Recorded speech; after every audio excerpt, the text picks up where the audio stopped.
Fala pessoal, tudo bem? Vamos então dar início aqui e falar sobre o tópico de poderes administrativos. Você sabe muito bem que o tópico de poderes administrativos está presente em praticamente todos os concursos públicos em que a disciplina de direito administrativo é cobrada e, portanto, conhecer esse assunto em profundidade e saber realizar questões é essencial. Como eu sempre digo, né? Treino duro, jogo fácil. Quanto mais você treina, melhor você fica e mais perto da sua aprovação. E aqui a gente vai então abordar esse assunto de uma forma bem aprofundada e realizar algumas questões com vocês para vocês entenderem perfeitamente. Logo de início, quando eu falo sobre poderes administrativos, eu primeiro preciso saber o que são esses poderes administrativos. Olha que interessante, nós já vimos que a administração pública, ela protege o interesse público, não é mesmo? Ela deve, em tudo que ela faz, ter por finalidade a proteção ao interesse público. Tanto é assim que um dos elementos do ato administrativo é a finalidade, e uma dessas finalidades é a finalidade do interesse público do aspecto geral. Portanto, gente, para que a administração pública possa fazer isso, para que ela possa proteger o interesse público, ela precisa de algumas garantias, de algumas prerrogativas, de alguns instrumentos que lhe permitam proteger de fato, na prática, esse interesse que é tão relevante. Então, a legislação prevê alguns poderes administrativos, que é preciso dizer, a doutrina também diz que não são apenas poderes, mas sim um poder-dever, na medida em que a administração pública não só pode, como deve utilizar desses meios cabíveis para proteger o interesse público. Marcílio, então a administração tem alguns poderes que os particulares não têm? Sim, é exatamente isso. E por que a administração tem esses poderes que alguns particulares não têm? Por conta do regime jurídico administrativo. Nós sabemos, né, que o interesse público traz um conjunto de normas que visam o exercício da função administrativa em prol do interesse público. Esse conjunto de normas, que são regras e princípios, também englobam os poderes da administração pública. Esse interesse público, e principalmente dois princípios básicos, que é o princípio da supremacia do interesse público e da indisponibilidade do interesse público, fundamentam os chamados poderes administrativos, que são poderes-dever, tá bom?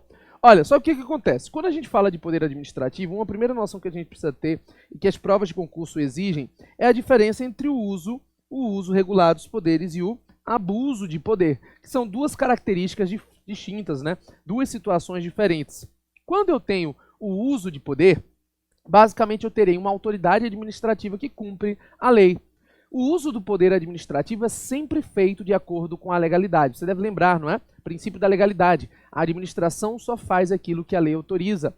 E ao fazer isso, ele estará usando dos poderes previstos legalmente. Por exemplo, eu, como procurador do Estado, né, no exercício das minhas funções, eu sempre busco fundamento legal para justificar a minha atuação.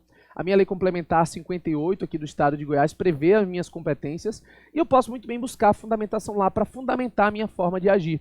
Esse é o uso regular dos poderes administrativos. Mas não é muito incomum nós termos autoridades, né, que, por outro lado, cometem aquilo que a gente chama de abuso de poder.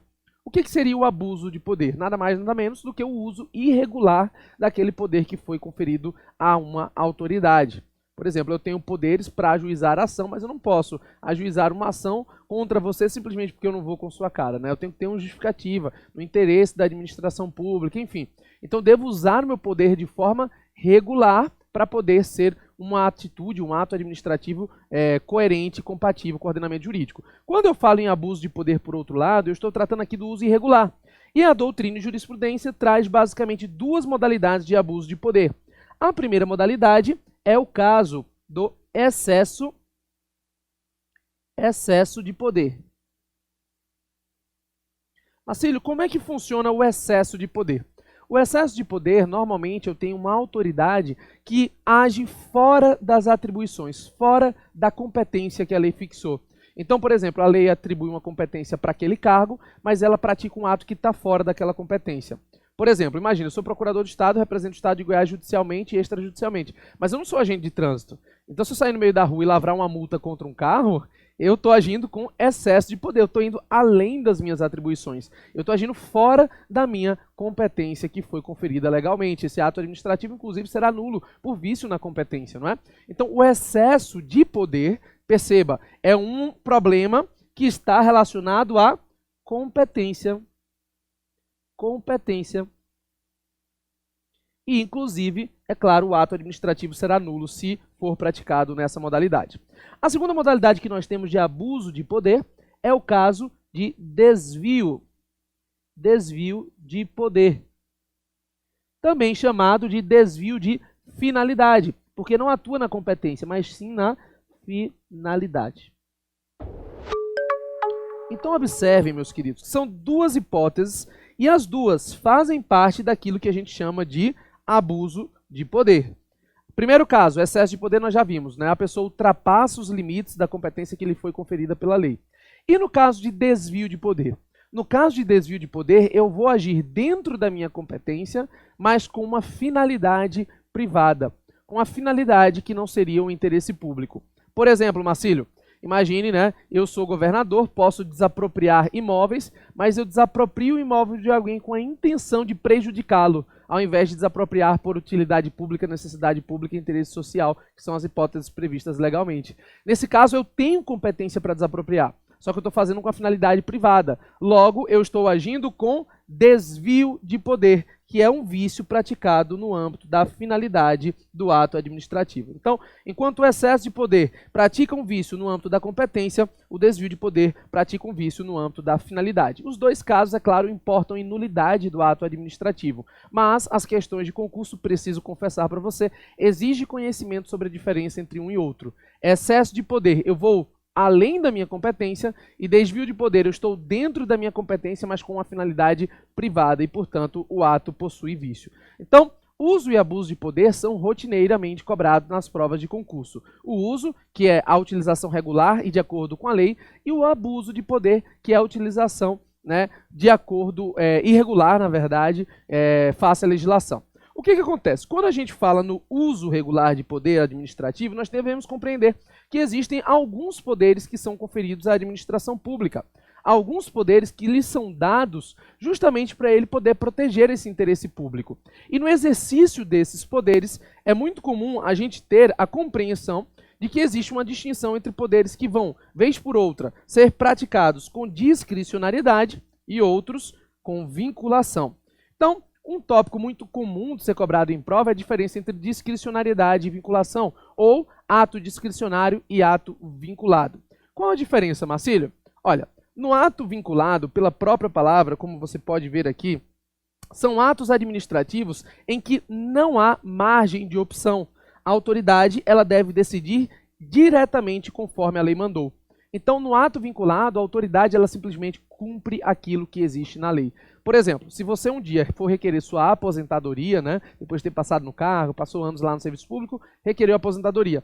A autoridade ela não tem margem para dizer se defere ou indefere. Ela vai ver se você cumpriu os requisitos e se cumpriu, é um ato vinculado. Ela tem que deferir. Se ela não deferir, inclusive, você pode ir no Poder Judiciário e pedir essa concessão da aposentadoria. Por quê? Porque um ato vinculado claramente ali tem que ser proferido, tem que ser dado, porque não há margem de escolha.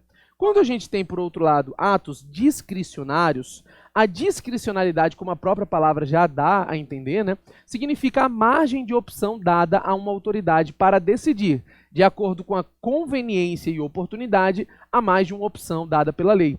Então, a lei confere uma opção ao gestor para decidir entre a opção A e a opção B, de acordo com a conveniência e oportunidade dele. Observe, gente, que quem define essa discricionariedade é a lei. A própria lei é a que atribui o ato como discricionário. E ele permite, então, uma certa avaliação, uma margem de opção, né, uma margem discricionária para o gestor decidir, dentro dos limites, é claro, da lei. Ele não pode ir além do que a lei atribuiu, senão vai agir com excesso de competência. Normalmente, as questões de concurso trazem essas duas nomenclaturas, conveniência e oportunidade, como aspectos analisados dentro dos atos discricionários. Então, existem atos que são vinculados e tem atos que são discricionários. Marcílio, dá um exemplo de ato discricionário. Um governador, por exemplo, que tem uma verba de R$1 milhão e pode escolher entre construir um hospital ou construir uma escola. É discricionário. De acordo com a conveniência e oportunidade, ele vai decidir entre um e outro. Mas a concessão de aposentadoria é um ato vinculado. Então, nós temos que lembrar na nossa prova que alguns atos são discricionários, outros são vinculados. Quando é vinculado, não há margem de opção. Quando é discricionário, há margem de opção. A gente vai ver mais à frente que os atos discricionários, né, eles permitem essa análise de conveniência e oportunidade não em todos os requisitos do ato, mas apenas no motivo e no objeto. Mas é alguma coisa para ver dentro de atos administrativos, não aqui. Outro ponto que é muito importante, gente, é você lembrar o seguinte. Lembre-se, primeiro, discricionariedade, margem de opção, né, conveniência e oportunidade nos termos da lei. Vinculação, não há opção. Mas você não pode confundir jamais a discricionariedade com a arbitrariedade. A arbitrariedade é um ato ilegal. Ilegal. Por quê, Marcílio? Porque a arbitrariedade ela é praticada com abuso de poder. É quando a pessoa ela vai além dos limites da lei ou atua dentro dos limites da lei com o desvio de finalidade. Nesse caso, ele terá um ato discricionário que foi praticado arbitrariamente e poderá, inclusive, ser anulado pelo Poder Judiciário. Devemos ter em mente que a discricionariedade não impede o judiciário de controlar a legalidade do ato. A gente vai ver que o judiciário ele não pode controlar o mérito do ato, ou seja, a escolha entre um hospital e uma escola, uma praça, não pode ser controlado pelo Poder Judiciário. Mas a prática do ato de maneira ilegal, com arbitrariedade, com ilegalidade, isso pode ser controlado pelo Poder Judiciário. Dá um exemplo, Marcílio. Eu não posso controlar, como juiz, né, se vai construir uma escola ou um hospital, mas eu posso controlar se aquela construção foi feita sem licitação, se foi feita de maneira irregular, se houve desvio de recurso público, se foi, por exemplo, construído para fins políticos. Isso pode controlar. Por quê? Porque é a arbitrariedade. A arbitrariedade é uma ilegalidade decorrente do abuso de poder. A arbitrariedade, gente, ela é ilegal. E o Poder Judiciário pode fazer controle da ilegalidade. O que o Poder Judiciário não pode controlar? Conveniência e oportunidade do ato administrativo. Ou seja, a escolha entre as duas opções é mérito administrativo. Essa palavrinha que vai nos acompanhar aí, ó. Mérito administrativo é a escolha de conveniência e oportunidade do gestor público entre mais de uma opção. O mérito administrativo não pode ser controlado pelo Poder Judiciário, mas ilegalidades cometidas podem. Normalmente cai muito em questões do seu concurso, né, alternativas assim. Os atos discricionários não podem ser controlados pelo Poder Judiciário. Errado. Atos discricionários podem ser controlados pelo Judiciário se forem praticados ilegalmente.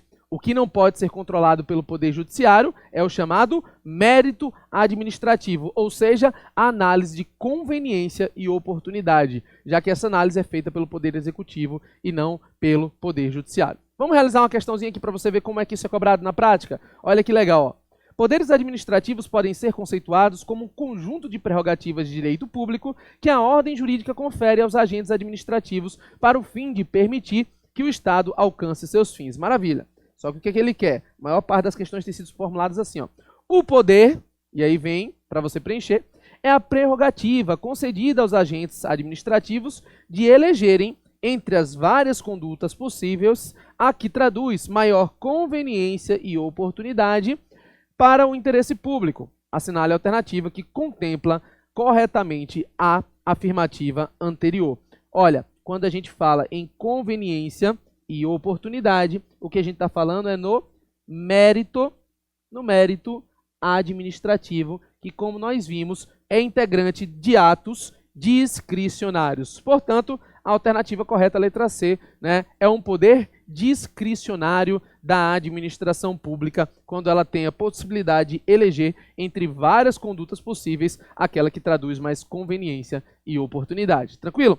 Isso tudo para você entender que os poderes administrativos podem ser vinculantes, podem ser discricionários, podem ser usados de forma regular ou abusados, né?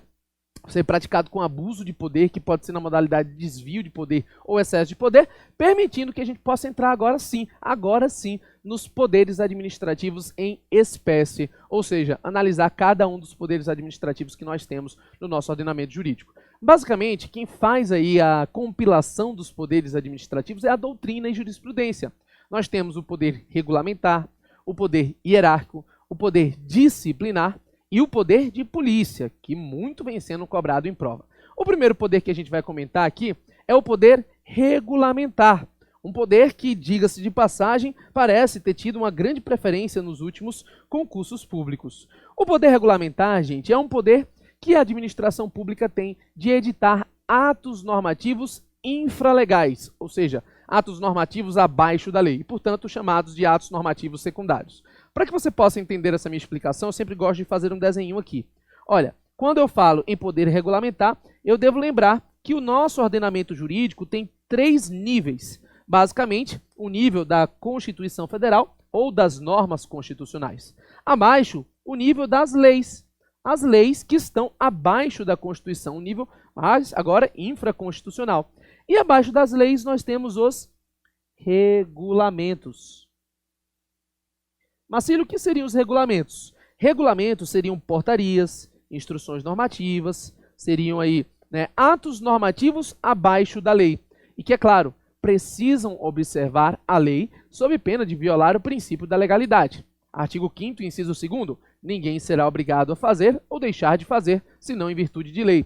Os regulamentos, portanto, decreto, portaria, etc., são atos normativos secundários ou infralegais, porque precisam observar a lei e, é claro, também a Constituição Federal. Esses regulamentos podem ser editados pelo Poder Executivo e há previsão normativa para que isso aconteça na nossa própria Constituição.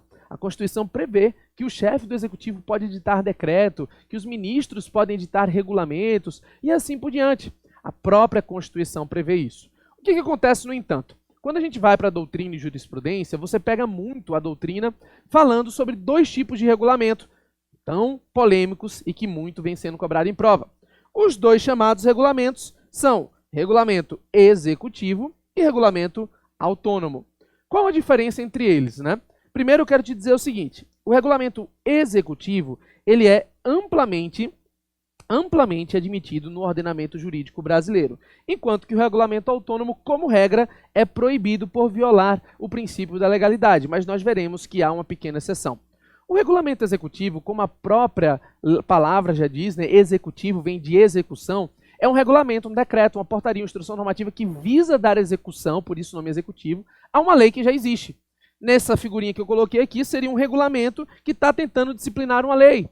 Nós temos, por exemplo, uma lei que fala do imposto de renda, com poucos artigos, e um decreto que vai regulamentar essa lei, disciplinando, por exemplo, como é que tem que ser feito o pagamento, etc. e tal.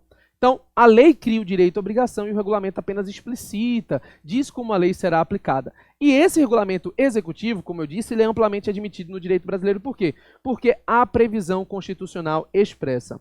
O artigo 84 da nossa Constituição, no inciso 4, ele fala assim: compete privativamente ao presidente da República. Lembre-se, essa é uma regra que, embora mencione presidente da República, se aplica por simetria aos governadores e prefeitos. Logo, governador e prefeito também pode fazer isso aqui. Inciso 4, sancionar, promulgar e fazer publicar as leis, bem como expedir decretos para sua fiel execução. É claro, gente, que quando ele está usando aqui a expressão sua, ele está falando das leis. Logo, o decreto ou regulamento que está mencionado aqui é o regulamento executivo. Executivo. Por quê? Porque visa dar execução a uma lei que já existe. Esse é um regulamento, um decreto que traz aí a explicitação da lei sem criar direitos ou obrigações. Logo, esse decreto não viola o artigo 5º, inciso 2º da Constituição, porque a lei já criou o direito e a obrigação e o que ele faz é explicitar aquilo que tem na lei. Por outro lado, quando eu falo em regulamento autônomo, olha a palavrinha autônomo, eu estou mencionando um regulamento, um decreto, uma portaria que prevê algo sem previsão em lei. Um decreto que inova no ordenamento jurídico, que traz uma previsão legal sem ter uma lei. Marcílio, mas um decreto pode fazer isso? Como regra, não. Artigo 5º, inciso 2º da Constituição. Ninguém será obrigado a fazer ou deixar de fazer, senão em virtude de lei. Então é claro que, como regra, um decreto, uma portaria, uma instrução normativa não pode criar um direito ou uma obrigação, sob pena de violar o princípio da legalidade. Porém, nós temos uma exceção constitucional que contempla um decreto autônomo segundo a doutrina e segundo alguns precedentes do STF e do STJ. Essa previsão está no artigo 84, mas o inciso é diferente, tá? Antes a gente viu aqui o inciso 4, agora o inciso 6. Compete privativamente ao presidente da República. Inciso 6. Dispor mediante decreto sobre, a linha A, organização e funcionamento da administração federal, quando não implicar aumento de despesa nem criação ou extinção de órgãos públicos. A linha B, extinção de funções ou cargos públicos quando vagos. Olha, ao interpretar esse dispositivo, o artigo 84, inciso 6 da Constituição, a jurisprudência e doutrina acabou concluindo que esse decreto aqui não precisa de lei. Logo, podemos dizer que esse decreto do artigo 84, inciso 6, é um decreto autônomo. Autônomo. Por que autônomo? Porque ele é autônomo em relação a uma lei, ou seja, ele é feito sem ter necessariamente uma lei. Ele visa basicamente dar organização e funcionamento à própria administração. Então não precisa de uma lei para organizar a própria administração, senão seria quase que inviável administrar o Estado. Vou te dar um exemplo bem claro. Imagine, né?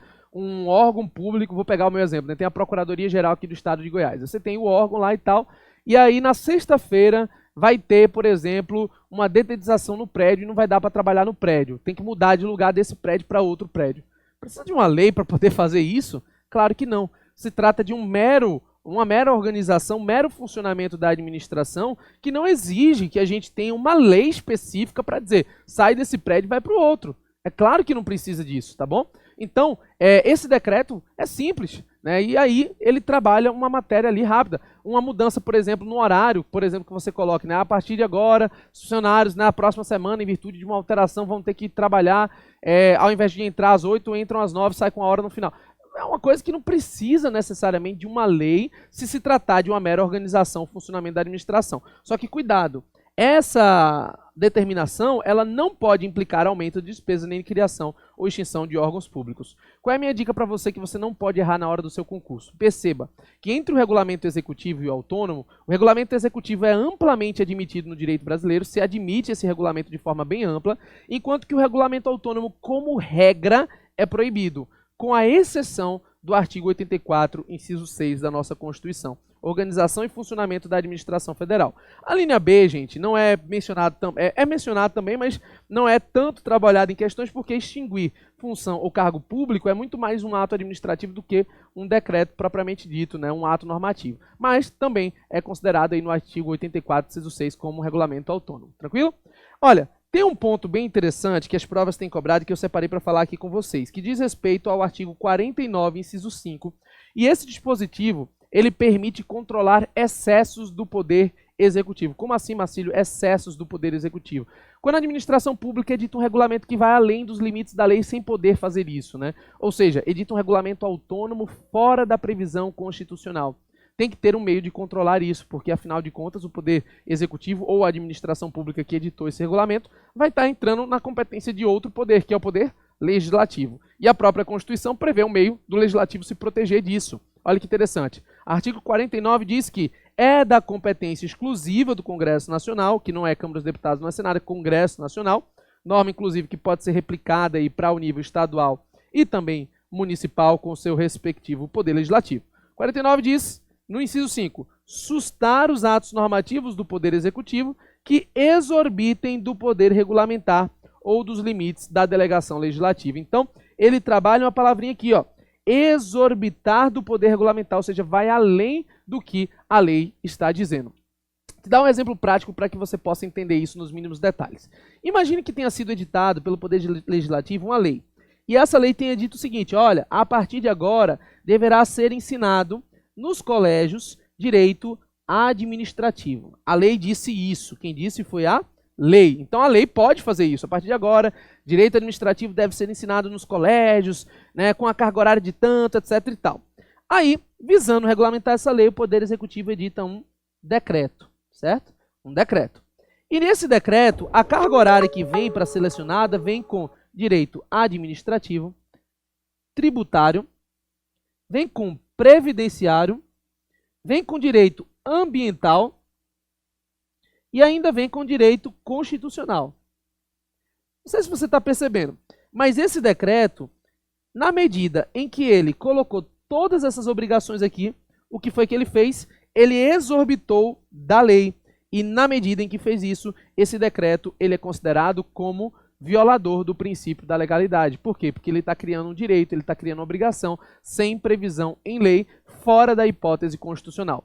Nesse caso, o que acontece? O Congresso Nacional ou o poder legislativo competente vai poder sustar esse ato normativo que exorbitou do poder regulamentar, tirando esse excesso e, consequentemente, restabelecendo o princípio da separação de poderes. Olha que interessante, gente. Quando a gente fala sobre isso, a gente está falando daquilo que lá no direito constitucional vocês conhecem como check and balances, sistema de freios e contrapesos, um poder controlando o outro. No direito administrativo, a gente traz para a nossa linguagem, Esse é o controle da administração pública exercido pelo poder legislativo. E ele poderá fazer isso. Marcílio, e esse ou nos limites da delegação legislativa? Aqui ele está falando da lei delegada, que é lá no direito constitucional, Quando o Congresso delega uma lei e o Executivo vai além do que foi delegado nessa lei delegada, ele também poderá ser controlado pelo Congresso Nacional através do 49, inciso 5. Então, esse é um meio de controle que pode ser adotado pelo poder legislativo, que de vez em quando tem cobrado nas provas. Por isso, é claro, a necessidade de cautela e, é claro, de compreensão para traduzir isso em questões.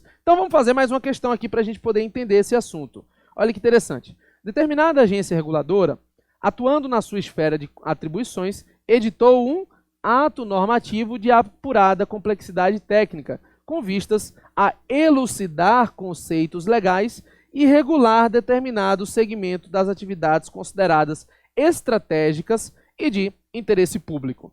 Nessa situação hipotética, a atuação da agência configurou poder de polícia, regulamentar, discricionário, disciplinar, hierárquico. Qual deles, não é?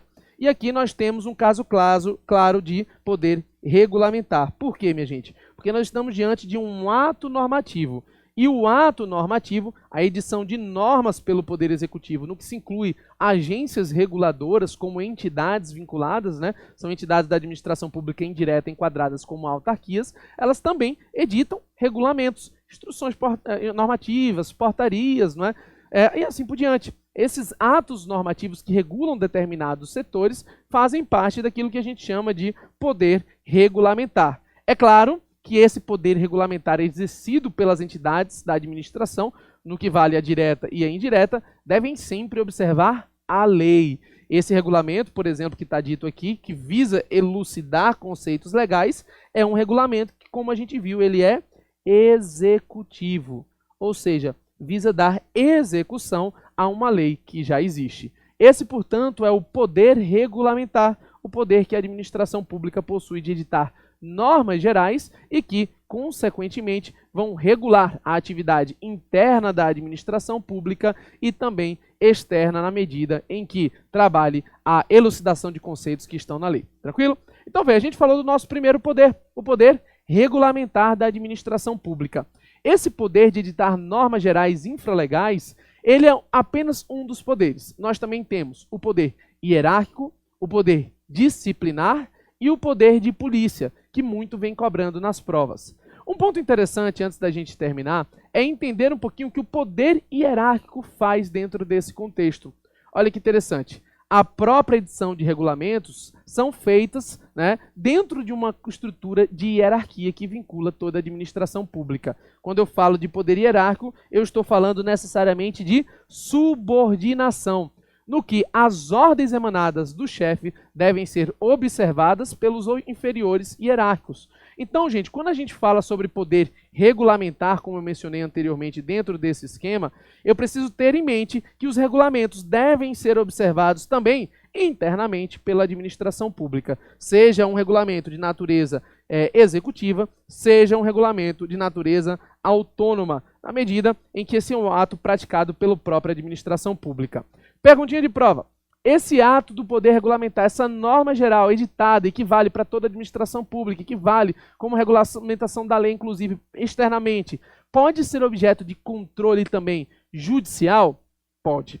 Pode ser objeto de controle judicial, por exemplo, através de uma ação onde você pretenda a ilegalidade desse ato, incidentalmente, a inconstitucionalidade dele incidentalmente, e pode até mesmo ser objeto de ADI, no caso de regulamento autônomo. Lá no direito constitucional, talvez você estude isso, Artigo 102, inciso 1 fala, artigo 102, inciso 1A fala que cabe ADI contra lei ou ato normativo. E esse ato normativo, é claro, está incluindo a categoria dos regulamentos. Logo, um regulamento pode ser objeto de ADI, desde que ele seja autônomo. já que ele estaria inovando no ordenamento jurídico. Então, os regulamentos podem sim ser impugnados, tanto pelo Legislativo, como a gente viu, né, através do artigo 49, inciso 5, como também através do Poder Judiciário, através dos meios cabíveis. Afinal de contas, artigo 5º, inciso 35, qualquer ameaça de lesão a direito ou lesão a direito pode ser levado ao Poder Judiciário. É o princípio da inafastabilidade de jurisdição. Tranquilo? Beleza, ficamos por aqui e na próxima aula a gente vai continuar ainda falando sobre poderes administrativos. Valeu, pessoal, até a próxima. Fala, pessoal, tudo bem? Vamos nessa então analisar mais um tópico aqui e vamos falar sobre poderes administrativos em espécie, poder hierárquico, poder disciplinar e poder de polícia. Nós sabemos, inclusive, que esses poderes são muito cobrados, por vezes muito confundidos, inclusive, e é claro que precisa de um bom esclarecimento para você não errar na hora da sua prova. Vamos nessa, então, comentar um a um. O primeiro poder que eu quero comentar com você é o poder hierárquico. Olha, logo de início, eu quero te dizer o seguinte, que toda vez que na sua prova falar a palavra hierarquia, poder hierárquico, vai se estar falando sobre uma subordinação. Como assim, Marcílio? A hierarquia vem da ideia de subordinação. Nós temos uma autoridade que está acima de outra e essa autoridade de cima ela tem um poder de mando em relação àquela que está abaixo dela. Vou te dar um exemplo bem claro aqui. Na procuradoria que eu trabalho, aqui na Procuradoria do Estado de Goiás, nós temos lá em cima, como autoridade máxima, o chefe do executivo, ou seja, o governador. Abaixo do governador nós temos a Procuradora-Geral do Estado. Abaixo dela ainda existem aqueles subprocuradores. E abaixo dos subs existem os procuradores normais, por exemplo. Olha, é claro que eu estou pegando um exemplo aqui bem simplista para você, mas nessa relação jurídica que você está vendo aqui, existe uma hierarquia. O governador tem uma relação de superioridade em relação ao PGE, que tem uma relação de superioridade em relação ao sub e uma relação de superioridade em relação aos procuradores. Esse escalonamento, essa hierarquia, é o que permite a gente falar na existência de uma subordinação. Aquele que está aí embaixo deve obedecer às ordens daquele que está em cima. Né? Tem aquela frase antiga, manda quem pode, obedece quem tem juízo. É mais ou menos isso aqui. Subordinação vem exatamente desse relacionamento. Cuidado, gente, porque muita gente tende a confundir o poder hierárquico com o poder disciplinar, achando que o poder hierárquico terá sempre sanção, e não é assim. Nós podemos ter o poder hierárquico sem nenhuma sanção, sem nenhuma penalidade. Basta que as pessoas obedeçam às ordens dentro da legalidade. Então, o poder hierárquico não tem a ver com punição, mas sim com subordinação. Um poder de mando, um poder de hierarquia, um poder de estruturação em que uma autoridade terá a possibilidade de ordenar em face da outra que está logo abaixo. É uma relação, é claro, de chefia. O que acontece? Uma primeira característica importante é que essa hierarquia que nós estamos mencionando é uma hierarquia interna a uma pessoa jurídica. Uma relação interna em relação a uma pessoa jurídica. Como assim, Marcílio? Hierarquia só existe dentro de uma entidade em relação aos órgãos e autoridades que a compõem. Por exemplo, imagine o seguinte, nós temos, a título de exemplo, o Estado de Goiás, como eu mencionei anteriormente, já que eu estou pegando esse exemplo, né? Esse Estado de Goiás é uma entidade, certo? E essa entidade, ela possui uma relação hierárquica, por exemplo, essa que eu mencionei aqui para você do lado direito. No entanto, não existe hierarquia entre pessoas jurídicas. Por exemplo, existe uma autarquia, né, outra que tem um chefe lá dele, é uma agência, sei lá, por exemplo, a agência ABC. Vou pegar aqui um exemplo. Essa autarquia é uma nova pessoa jurídica. Ela não será subordinada ao ente Estado de Goiás. Ela até será vinculada, porque é um ente estadual, mas ela não é subordinada. Por quê? Porque a subordinação só acontece internamente a uma pessoa jurídica. Dentro do Estado de Goiás, dentro da pessoa jurídica Estado de Goiás, existe hierarquia. Mas do Estado de Goiás para entidades da administração pública que possuem personalidade jurídica própria, não existe hierarquia. Assim, dá um exemplo para poder entender, porque está meio confuso. Vamos lá. Imagine o seguinte, nós temos a União, não é? A União, ela tem personalidade jurídica, tem hierarquia, né? Entre os ministros, ministérios, os órgãos que compõem a União, tem uma hierarquia. Chefe máximo é o presidente da República. Mas, por exemplo, não existe hierarquia entre as entidades da administração pública federal que compõem a administração indireta. O presidente da República, por exemplo, não é superior e hierárquico em relação ao diretor-geral do Banco do Brasil, que é uma sociedade de economia mista. Percebeu? Até porque se ele fosse, né, chefe, nós teríamos até um problema, porque é um banco, não é? Então, tem sim uma certa autonomia para poder gerenciar os seus próprios interesses, já que é uma personalidade jurídica. Da mesma forma, não existe hierarquia entre o chefe da Caixa Econômica Federal e o presidente da República, o chefe de uma universidade federal, um reitor de uma universidade federal, que é uma autarquia, e o presidente da República. Ou seja, não existe hierarquia entre pessoas jurídicas. O que existe é hierarquia entre autoridades e órgãos. Ou seja, uma hierarquia interna, que envolve, como eu mencionei anteriormente, uma autoridade e também órgãos. Mas não envolve entidades, certo? Ou seja, hierarquia somente dentro da própria estrutura organizacional de uma pessoa jurídica. O que acontece, gente? Essa hierarquia que funciona, né, com essa estrutura de mando, chefe, subordinado, etc., para que possa funcionar, tem dois institutos que estão diretamente relacionados ao poder hierárquico, e normalmente as provas cobram. É a delegação e a avocação. Basicamente, são dois institutos relacionados ao exercício de competência. Eu delego quando eu tiro uma competência que é minha, né, o exercício parcial de uma competência que é minha, e transfiro para outra. Eu avoco quando eu tiro a competência de outro e pego para mim. E isso é permitido pela legislação, mais especificamente a Lei 9784, a partir do seu artigo 11, trata da delegação e avocação, autorizando isso do ponto de vista legal.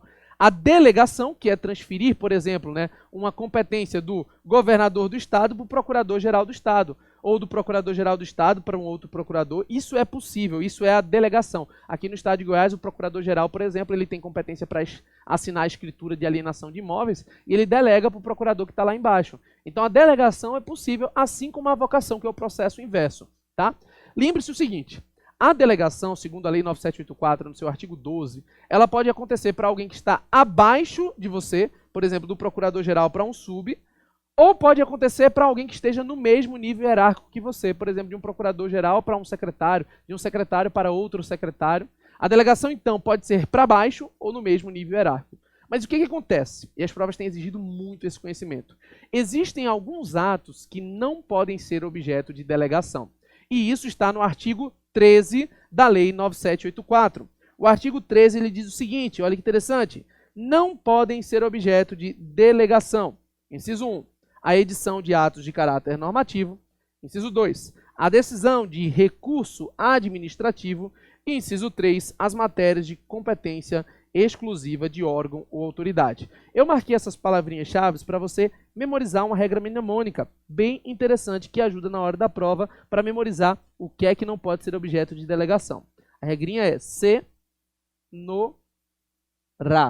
CNORA. C é de competência exclusiva, no de atos de caráter normativo e RA de recurso administrativo. Esses atos não podem ser objeto de delegação porque a legislação estipulou que eles são muito importantes e que por isso mesmo a autoridade que tem competência deve ele mesmo decidir. Recurso administrativo, se eu pudesse delegar, né, ia voltar para a própria autoridade.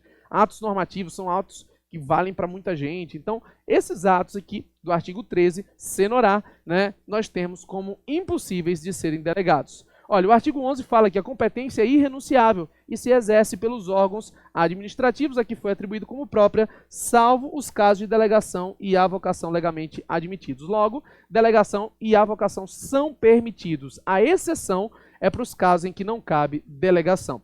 Marcílio, tudo bem, entendi. Delegar, eu transfiro a minha competência para outrem, na verdade eu não perco a competência porque ela é irrenunciável, eu transfiro o exercício parcial dela para alguém, não é? E a avocação? A avocação acontece no processo inverso. Eu tenho alguém que está abaixo de mim, e olha a diferença, ele está abaixo de mim, e eu tiro a competência dele para pegar para mim por algum motivo justificado. Por exemplo, um procurador do Estado está com um processo que é muito relevante para o Estado de Goiás, e o procurador-geral ele vai e avoca aquela competência, né, de cima para baixo, pegando o processo para ele. Nesse caso, o processo é inverso. Eu não tiro de mim para outro, eu pego do outro para mim. E a avocação também é permitida na Lei 9784. Olha o que ele diz. Artigo 15. Será permitida, em caráter excepcional e por motivos relevantes devidamente justificados, a avocação temporária de competência atribuída a órgão hierarquicamente inferior. Logo, a delegação é possível sim. Agora, ela tem que ser realizada com o cumprimento de alguns requisitos. Entre eles, tem que ser excepcional, não pode ser de forma continuada, tem que ser justificado com motivos relevantes, tem que ser temporário. E essa vocação ela tem que acontecer em relação ao órgão hierarquicamente inferior. Enquanto a delegação pode acontecer para um órgão que está abaixo, uma autoridade que está abaixo de você, né, ou do mesmo nível hierárquico, a vocação só acontece com alguém que está abaixo e você pega a competência dele para você, preenchidos os requisitos de ser excepcional, justificável, temporário e em relação a um órgão hierarquicamente inferior. Tranquilo? Então isso aqui traz um pouquinho para você sobre o que é a hierarquia. É claro que a gente vai voltar em outros momentos, você sempre tem a oportunidade de poder fazer questões sobre isso. Esse tema está interseccionando outros assuntos de direito administrativo, mas aqui você já tem uma noção boa do que é o poder hierárquico, a subordinação, a delegação e a vocação, e quando é que essa hierarquia existe. De outro lado, existe outro poder muito interessante. Antes disso, a Lei 9784, no seu artigo 14, parágrafo 3º, prevê que essas decisões delegadas, né, elas devem mencionar explicitamente essa qualidade de delegado e também considera-se praticado pelo delegado, pela pessoa que recebeu a competência, tá? A súmula 510 fala a mesma coisa. Praticado o ato por autoridade no exercício de competência delegada, contra ela cabe um mandado de segurança ou medida judicial. Isso é coisa que a gente vai sempre poder voltar. Por exemplo, lá em controle judicial da administração tem isso, mas é muito simples. Se eu deleguei competência para outra pessoa, o ato considera-se como se fosse praticado por ela. É isso que diz a súmula número 510 do STF, combinado com o artigo 14, parágrafo 3º da Lei 9784. Feito esses comentários, a gente pode entrar em um outro poder administrativo que é parecido, mas é diferente. Lembre-se, é semelhante, parecido, mas é um poder diferente, o poder disciplinar. O poder disciplinar, gente, está relacionado com a palavra sanção, cuidado. A gente viu que o poder hierárquico está relacionado com subordinação e o poder disciplinar está relacionado com sanção, com penalidade. O poder disciplinar ele é um poder que ele é exercitado quando eu tenho a necessidade de aplicar uma penalidade a alguém, como, por exemplo, uma demissão a um servidor público, uma suspensão e assim por diante. Muito cuidado, porque a doutrina de jurisprudência disse que esse poder disciplinar, para ele ser exercido, existe um vínculo de natureza especial. Ou seja, você possui um vínculo com o Estado, ou um vínculo de um cargo público, de um emprego público, de um contrato administrativo, mas existe um vínculo. E isso aqui, gente, esse vínculo de natureza especial é o que te permite diferenciar o poder disciplinar do poder de polícia que a gente vai ver já já.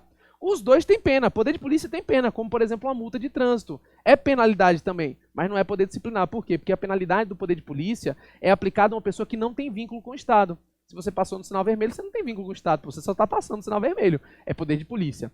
Mas se você tem vínculo com o Estado, se existe um vínculo de natureza especial, como por exemplo, sei lá, um cargo, né, um emprego, ou até mesmo, segundo a doutrina, até mesmo um contrato, né? Isso aqui já traz um vínculo de natureza especial que traduz o exercício do poder disciplinar e não poder de polícia. Então, na hora da sua provinha, quando você vê uma pena, cuidado para definir se é poder disciplinar ou poder de polícia. Poder disciplinar tem um vínculo de natureza especial, um cargo, um contrato, um emprego, enquanto que o poder de polícia não tem vínculo nenhum. Tranquilo?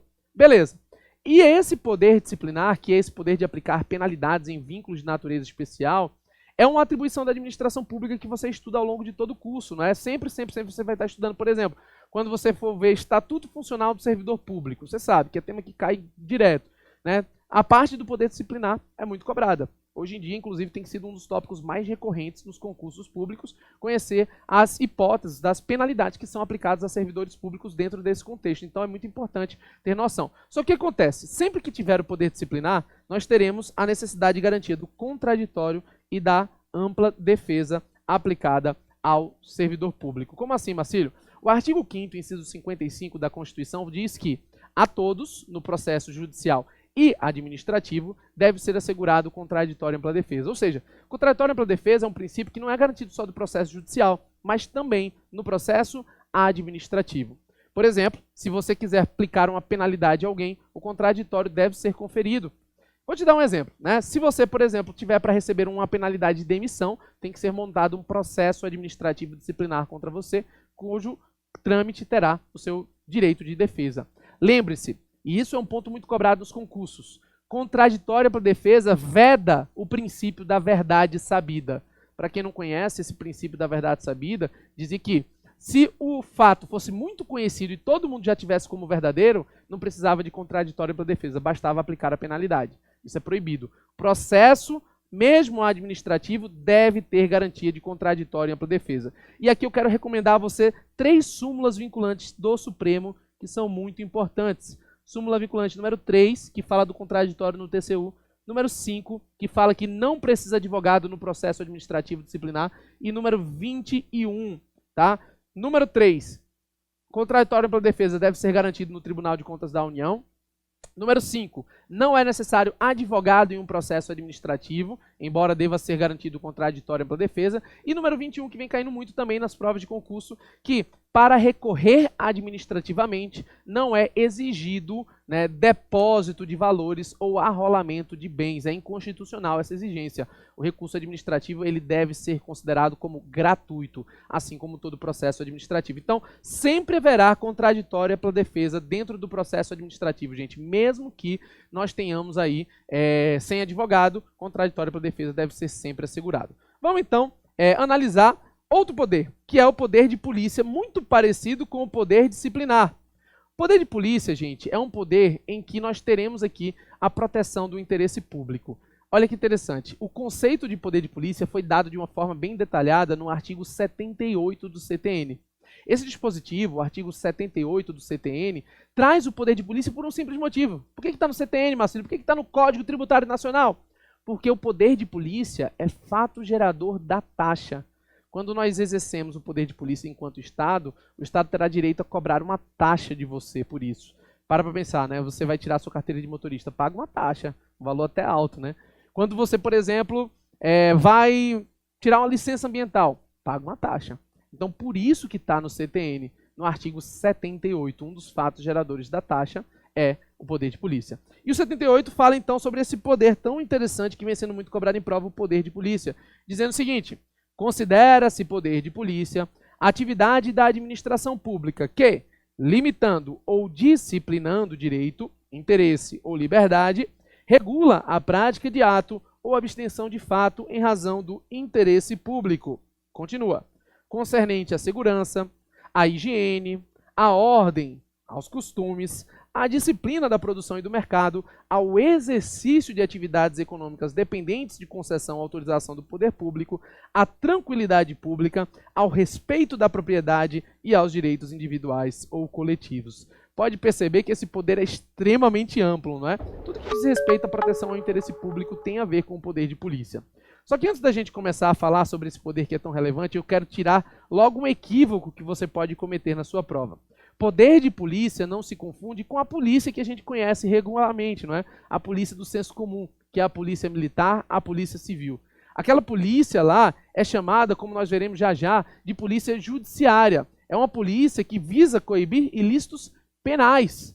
A polícia judiciária, ela tem por finalidade ilícito penal, mas tu não está em penal, tu está em direito administrativo comigo. E no direito administrativo, o que se apura são ilícitos administrativos, uma violação ao direito administrativo. O poder de polícia é exercido na função administrativa. Dá alguns exemplos, Marcílio. Olha, fiscal de trânsito, né, um agente de trânsito, ele não está coibindo ilícito penal, ele está coibindo ilícito administrativo, uma infração de trânsito. Agente ambiental, agente da vigilância sanitária. Eu, como procurador do Estado, eu tenho poder de polícia. Eu posso, por exemplo, ingressar em prédios públicos, fazer requisições, solicitações. Então, quando a gente está no âmbito da função administrativa, é poder de polícia. Quando está lá na polícia militar, polícia civil, é polícia judiciária. É outra coisa que não diz respeito ao direito administrativo, tá bom? Então, cuidado. Por quê? Porque esse interesse público que é protegido pelo poder de polícia no artigo 78 do CTN diz respeito a um interesse público pela função administrativa, ilícitos administrativos, tá bom? Marcílio, dá um exemplo. Para eu dar um exemplo sobre poder de polícia, eu queria trazer para vocês uma compreensão mais aprofundada que vem sendo cobrada nas últimas provas de concurso público e que vem muito da compreensão do STJ, o Superior Tribunal de Justiça, né? O Superior Tribunal de Justiça, ele pegou e classificou o poder de polícia em 4 fases. E então ele resolveu dizer, olha, o poder de polícia se exerce nessas 3 fases ou nesses 3 ciclos. Por isso o nome aqui é ciclos ou fases do poder de polícia. Fez isso, inclusive, o STJ para uma finalidade que eu vou falar já já, de abordar a característica da indelegabilidade de pessoa jurídica e direito privado. Mas antes de eu falar isso, calma, respira, calma, tranquilidade. Vamos falar sobre os ciclos ou, né, as fases do poder de polícia. Percebam que existem 4: ordem, consentimento, fiscalização e sanção. Para que você possa entender, eu quero exemplificar contigo aqui o caso da pessoa que vai tirar uma carteira de motorista que quer dirigir. É o caso mais claro de poder de polícia, né? O CTB, o Código de Trânsito Brasileiro, tem várias normas atinentes ao poder de polícia. Então, quando a pessoa vai tirar uma carteira de motorista, que quer dirigir, ela passa pelas 4 fases claramente: ordem, consentimento, fiscalização e sanção. Primeiro, ordem. Na hora que ela quer tirar a carteira de motorista, o que ela vê? Ela vê como funciona a prova, quais são as regras, não é? Você, tem uma prova prática, uma prova teórica, tem que pagar uma taxa, tem que preencher um requerimento. Existe uma ordem, ou seja, a ordem diz respeito às normas que visam proteger o interesse público. Por exemplo, normas ambientais, normas que visam regular, por exemplo, a prática sanitária, e da mesma forma no âmbito do trânsito, né, as normas que dizem respeito a esse processo aí para tirar a CNH. Depois que conhece a ordem, o que ele vai atrás? Ele vai atrás da CNH, ele vai atrás do consentimento, da licença, da autorização, do ato administrativo que lhe permite exercer aquilo ali, ou seja, do consentimento do Estado para exercer uma atividade. Então ele vai lá, faz a primeira prova, faz a segunda, é aprovado e recebe a licença dele, que é a carteira de motorista. Feito isso, ele pega o carro dele e começa a dirigir. E no meio da rua ele vai ver que existem alguns agentes de trânsito, alguns lá só observando, algumas blitz. Aquilo ali é o terceiro ciclo, ou a terceira fase do poder de polícia, a fiscalização. A fiscalização é exercida pelo poder público a todo momento. Fiscalização ambiental, fiscalização de trânsito, fiscalização sanitária e assim por diante. E se alguém chegar a cometer uma infração, podemos passar para o último nível, que é o nível da sanção, da aplicação de penalidades. Cuidado com esse nível aqui. Poder de polícia também aplica penalidades. Mas, Marcílio, você acabou de falar do disciplinar que aplica penalidade. Sim, poder de polícia e poder disciplinar aplicam penalidade. Qual é a diferença? É que no poder disciplinar tem penalidade em uma relação jurídica especial. Alguém que tem um cargo, um emprego, um contrato. No poder de polícia, não. Você recebe uma penalidade sem você ter nenhuma relação jurídica com o Estado. Você não tem contrato, você não tem cargo, você não tem nenhum vínculo de natureza especial. Então, esses são os 4 ciclos ou fases do poder de polícia. Eu vou voltar nele já já, mas antes, para eu poder entender, é o seguinte. Toda vez que o Estado vai exercitar, então, esse poder de polícia dentro desses ciclos, existem algumas características no exercício desse poder de polícia que a doutrina coloca. Basicamente são 3: discricionariedade, coercibilidade e autoexecutoriedade. Vamos falar sobre cada um aqui. Primeira característica do ato, não importa onde ele esteja, discricionariedade. O ato administrativo do poder de polícia é discricionário. A administração vai analisar, de acordo com a conveniência e oportunidade, a melhor estratégia para proteger o interesse público. É claro que nem sempre os atos serão discricionários, mas é apontado pela doutrina como característica do poder de polícia a discricionariedade, por isso a importância de, nas questões de concurso, colocar ele. Marcílio, nem sempre vai estar presente. Não, nem sempre vai estar presente. Pode ser, por exemplo, que tenha realmente uma ilegalidade e a autoridade tem o dever de agir. Mas a discricionariedade é apontada como característica, então, na sua prova coloque. Coercibilidade. Os atos do poder de polícia podem ser, né, exigidos de imediato, inclusive com meios de execução indireta. Pode, por exemplo, aplicar uma multa, já exigir a multa, já inscrever em dívida ativa, já ajuizar o processo de execução fiscal. E também os atos do poder de polícia são dotados de autoexecutoriedade. A maior parte deles podem ser executados sem precisar ir no poder judiciário. Por exemplo, se você para com seu carro numa blitz e você bebeu, o seu carro vai ser apreendido de imediato. E a autoridade administrativa ele não precisa ir no poder judiciário, para pedir autorização para apreender teu veículo. É a característica da autoexecutoriedade sendo aplicada de imediato. É claro, gente, não sei se você percebeu, mas a autoexecutoriedade tem tudo a ver com a coercibilidade, na medida em que os dois servem para exigir do cidadão, exigir da pessoa o cumprimento. Na coercibilidade é a exigência, na autoexecutoriedade é a execução propriamente dita já do ato. O que acontece que eu quero abordar contigo aqui, que ainda é uma característica do poder de polícia que não está nessa relação e que vem sendo muito cobrado em provas. Basicamente, a doutrina também aponta como característica do poder de polícia a indelegabilidade à pessoa jurídica de direito privado. Como assim, Marcílio?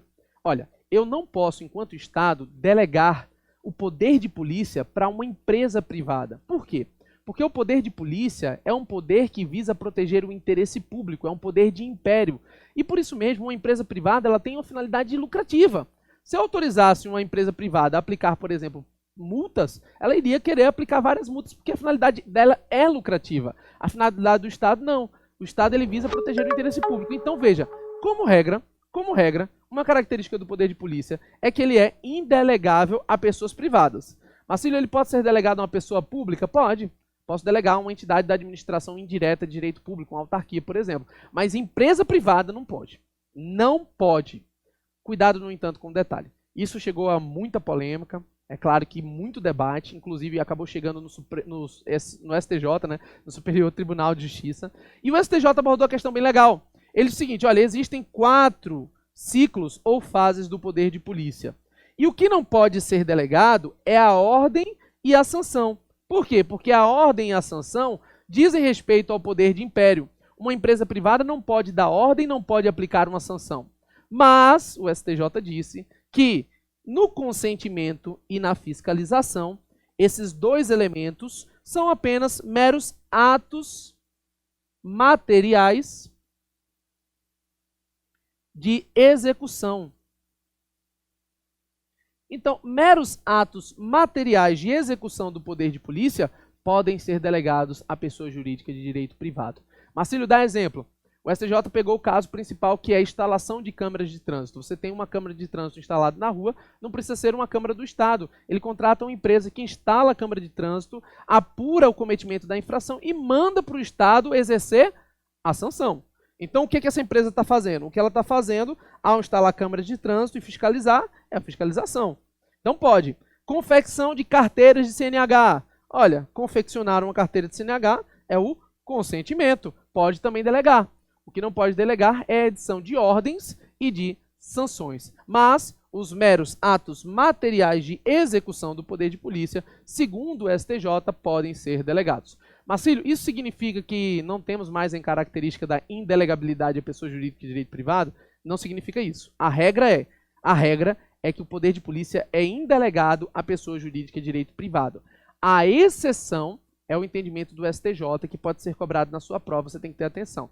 Aí, nesse caso, meus queridos, o que é que eu digo para vocês? Observem se ele está te pedindo a característica do ponto de vista genérico ou se ele está te cobrando conhecimento acerca do entendimento do STJ. Se for conhecimento do STJ, aí você deve lembrar o quê? Que consentimento e fiscalização, atos materiais de execução, podem ser objeto de delegação à empresa privada. Tranquilo? Então, vamos pegar esse conhecimento aqui e tentar colocar em prática em uma questãozinha de 2015. Olha aí que interessante. Cláudio, fiscal do PROCON, né, um órgão, inclusive, que exerce muito poder de polícia, ao receber denúncia anônima acerca de irregularidades em restaurante, comparece ao local e apreende gêneros alimentícios impróprios para o consumo por estarem deteriorados. A postura adotada, veja, que a postura que ele está falando aqui é esse aqui, ó, apreende os gêneros alimentícios. A postura adotada concerne a uma das características do poder de polícia, qual seja, e aí ele dá algumas aqui, ó, discricionariedade, inexigibilidade, consensualidade, normatividade e autoexecutoriedade. Marcílio, do que você falou, eu me lembro o seguinte, são 3 as características do poder de polícia, né? Discricionariedade, coercibilidade e também autoexecutoriedade, além da indelegabilidade e a pessoa jurídica de direito privado, que não está sendo cobrada aqui. Tá, dos que você falou, tem 2, tem discricionariedade e autoexecutoriedade. Qual seria, Marcílio? Olha, o caso não é de discricionariedade, porque ele não está falando aqui no enunciado que o fiscal está analisando entre 2 opções possíveis mediante conveniência e oportunidade. O que o enunciado está falando é que ele executou um ato administrativo sem ter ido ao Poder Judiciário. Ele apreendeu gêneros alimentícios impróprios de imediato. E isso aqui é a característica da autoexecutoriedade, na medida em que o agente administrativo executa o ato sem precisar ir ao Poder Judiciário. Uma dúvida que pode surgir em você, e você não pode cometer esse erro, é de achar que nesse caso não há contraditório e ampla defesa. Cuidado! Nesse caso, o contraditório e ampla defesa é diferido ou postergado, ele é deixado para depois, mas ele existirá sim. A autoridade ela vai apreender os gêneros alimentícios para proteger o interesse público de imediato, vai levar para a repartição pública, mas vai montar um processo. E nesse processo administrativo, a pessoa terá o contraditório pela defesa. E se o ato tiver sido ilegal, ele será anulado. Então, observe que a autoexecutoriedade, que é uma característica do poder de polícia, ele não elimina em absoluto o contraditório pela defesa. Ele apenas difere ou posterga, deixa para depois, tá bom? Mas o contraditório pela defesa é garantido sempre, mesmo diante de um exercício de poder de polícia, tá? Sendo deixado, é claro, para depois. Então, vê que interessante, a gente abordou aqui com você os poderes administrativos, trazendo noções para você e principalmente colocando isso na prática, para que você possa compreender nos mínimos detalhes como eles funcionam. Mas é claro, gente, como eu sempre digo, você também precisa treinar desse lado. Existe uma frase que não pode sair da sua cabeça: treino duro, jogo fácil. Quanto mais você treina, melhor você fica e mais perto da aprovação. Por isso, eu te recomendo treinar, principalmente fazendo questões como essa que a gente executou e colocando todo o conhecimento em prática. Tranquilo? Espero que vocês tenham gostado. Estou à sua disposição para o que precisar e até a próxima aula. Valeu, pessoal!